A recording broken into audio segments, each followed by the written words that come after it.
பெண்ணும் சமம் ஆண் பெண்ணும் சமம்னு எப்படி நீங்க சொல்றீங்கன்னு ஒரு பிற்போக்குத்தனமான கேள்வியில வந்து நிறுத்துவாங்க. இந்த கேள்விக்கு நிறைய பேர்கிட்ட பதிலே இருக்காது. இந்த கேள்வியை பார்த்து நமக்கு கோபம் வரலாம், ஆனா இந்த கேள்விக்கு பதிலே இருக்காது. இந்த இடத்துல நான் என்னுடைய பதில சொல்றேன். ஒரு ஆண் சட்டை போடாம ரோட்ல நடந்து வரும்போது அவனுடைய மார்பகங்களை பார்த்து இது வெறும் உடல் உறுப்பு தான், இதுல தப்பா நினைக்கக்கூடிய தப்பா பார்க்கக்கூடிய எந்த ஒரு விஷயமும் கிடையாதுன்னு அணுகக்கூடிய மன தைரியமும் மன உரிமையும் இங்க இருக்கக்கூடிய எல்லா பெண்களுக்கும் இருக்கு. ஆனா ஒரு பெண் சட்டை போடாம வெளியில போகும்போது இது வெறும் உடல் உறுப்பு தான், இது சதையினால ரத்தத்தினால ஆன வெறும் உடல் உறுப்பு தானே தவிர இதுல தப்பா பார்க்கக்கூடிய எந்த ஒரு விஷயமும் கிடையாதுன்னு அணுகக்கூடிய மன உறுதியும் மன தைரியமும் இங்க இருக்கக்கூடிய பெரும்பாலான ஆண்களுக்கு கிடையாது.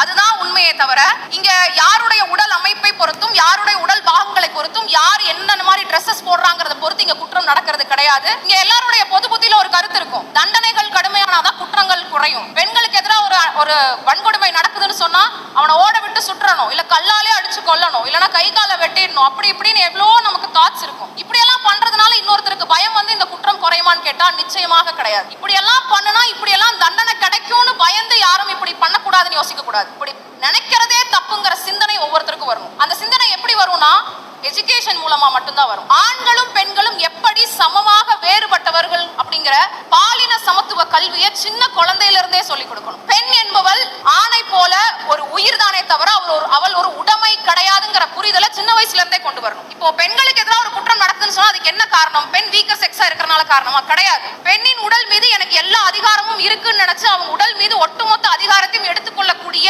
ஆணினுடைய சிந்தனையில இருக்குது தவறு. அந்த சிந்தனையினாலதான் குற்றங்கள் நடக்குதே தவிர வேறு எதனாலும் கிடையாது.